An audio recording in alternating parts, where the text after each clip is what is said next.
The images in the following program are highly sensitive and may be as disturbing to viewers as they were to us. However, we have to show the truth about cruelty to animals, praying that you will help to stop it.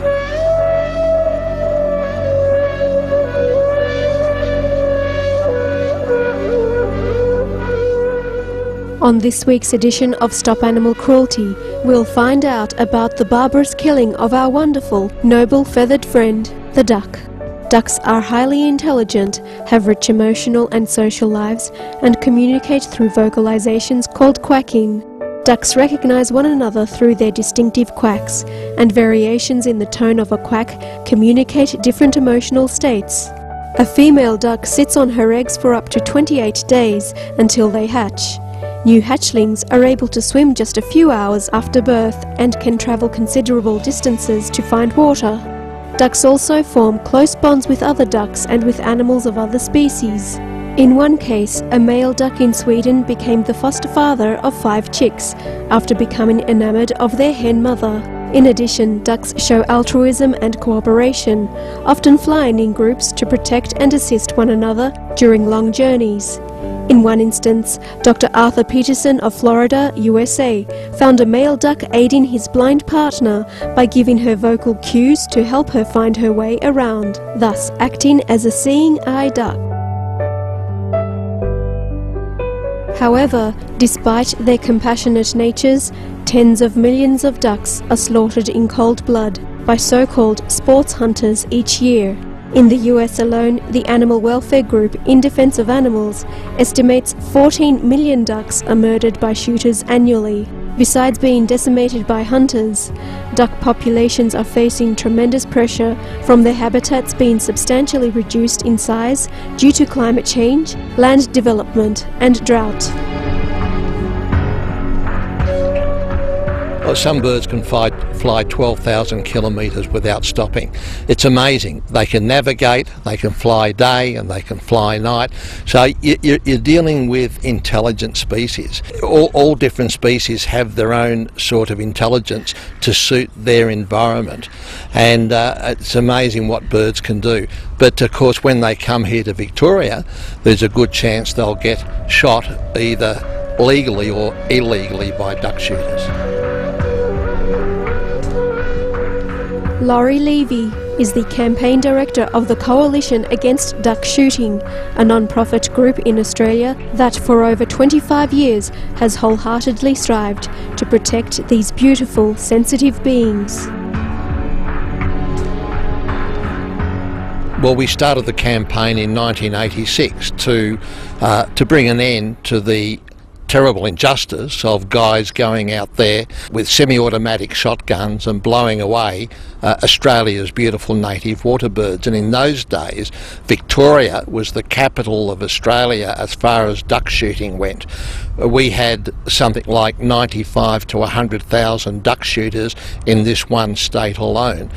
And I believe the only way we could have an impact there was to get a lot of media coverage. And over the last 20 years, the numbers of duck shooters in Victoria have declined from 95 to 100,000 down to 20,000, and that's due to public opinion.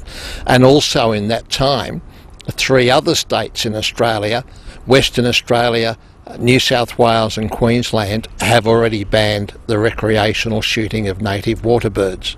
A Morgan research poll conducted in October 2007 showed that 87% of Victorians want the recreational shooting of native water birds banned. Duck shooting is a brutal practice with the sole objective of killing, maiming, injuring and capturing as many ducks as possible. Most hunters use shotguns to kill the birds, and some use semi-automatic weapons if allowed by law. A shotgun sprays hundreds of burning, piercing pellets at one time and increases the chances of injuring or killing a duck or any other bird in the vicinity. Typically, when a flock of ducks takes to the air, a hunter will fire multiple shots at the flock, causing hundreds of red-hot pellets to spray into the birds' fragile bodies and severely injure or kill them.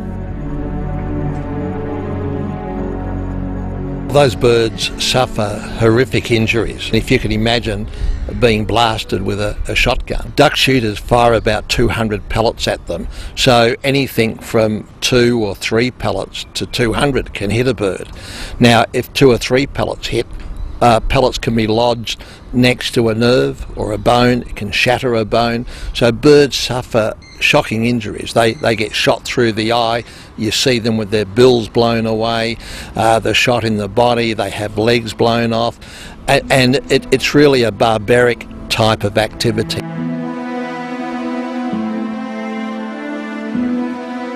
Depending on the size of the pellet, a duck will typically die when 3 to 8 pellets directly hit him or her.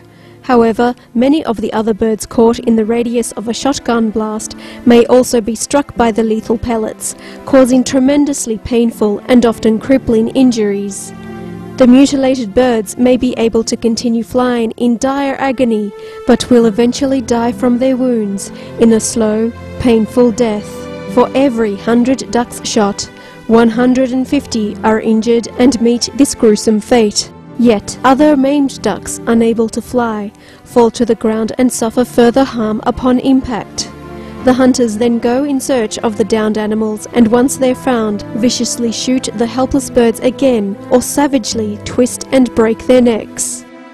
Approximately 66% of ducks downed are not dead upon retrieval, and those that are not located face a slow, anguished death from bleeding, starvation, trauma, disease and exposure to the elements.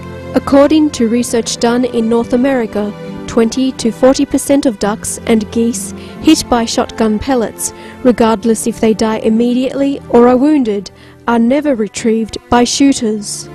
Due to the indiscriminate nature of shotgun blasts and the utter callousness of hunters, many non-targeted and protected birds are inadvertently killed in bird hunting. Furthermore, thousands of shotgun pellets, which are sometimes made of highly toxic lead, litter the wilderness and are accidentally ingested by unsuspecting wildlife who die from lead poisoning after weeks of unbearable suffering. Western Australia banned the recreational shooting of native water birds in 1990. That was followed in 1995 by New South Wales, and Queensland then followed 10 years later in 2005.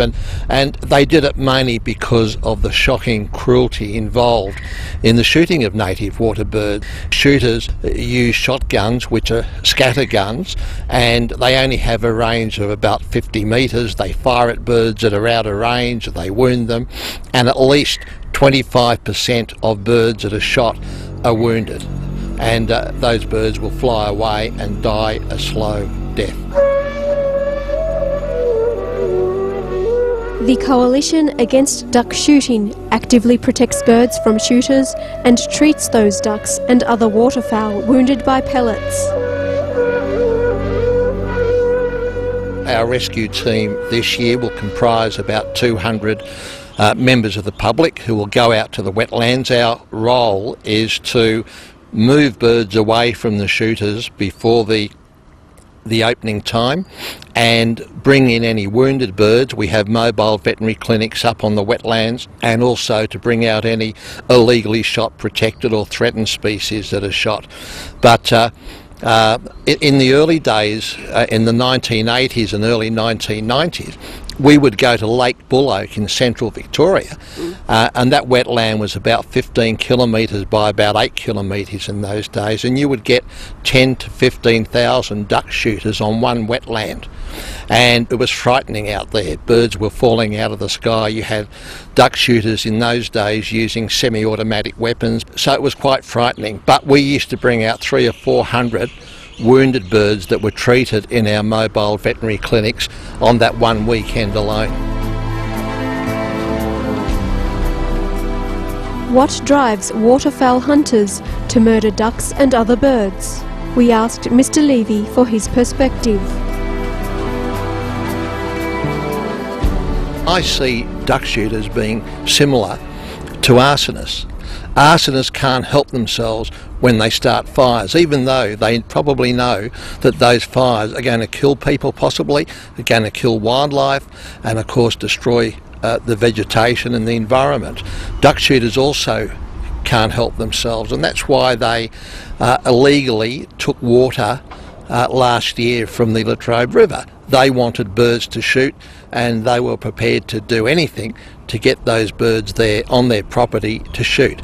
So native water birds have always had a really tough time, and I don't necessarily blame the shooters because they can't help themselves, but I do blame politicians that allow it to happen, and politicians with one stroke of the pen could put a stop to that brutality and that suffering permanently, as 3 other states in Australia have already done.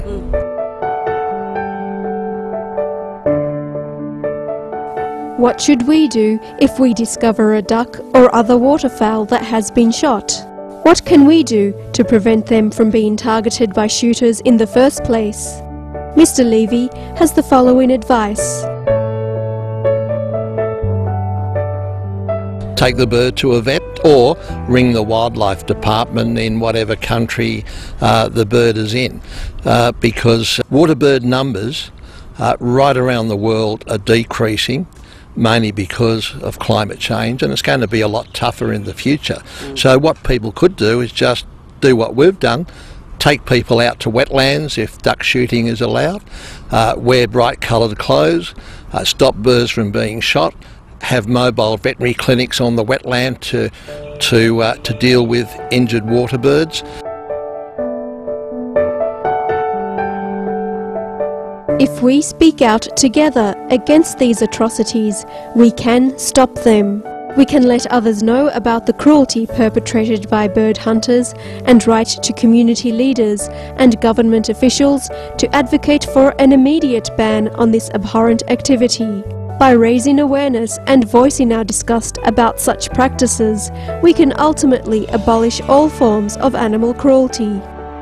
Laurie Levy, we truly appreciate what the Coalition Against Duck Shooting is doing in the state of Victoria to safeguard ducks and other waterfowl from shooters. May your ultimate goal of a hunting ban in Victoria soon be realised, with the result of several 100,000 precious duck lives being saved each year. For more information on the Coalition Against Duck Shooting, please visit www.duck.org.au or connect with the Coalition at www.facebook.com. Thank you for your presence today on Stop Animal Cruelty. May humanity soon learn to love all beings and live in peace and harmony.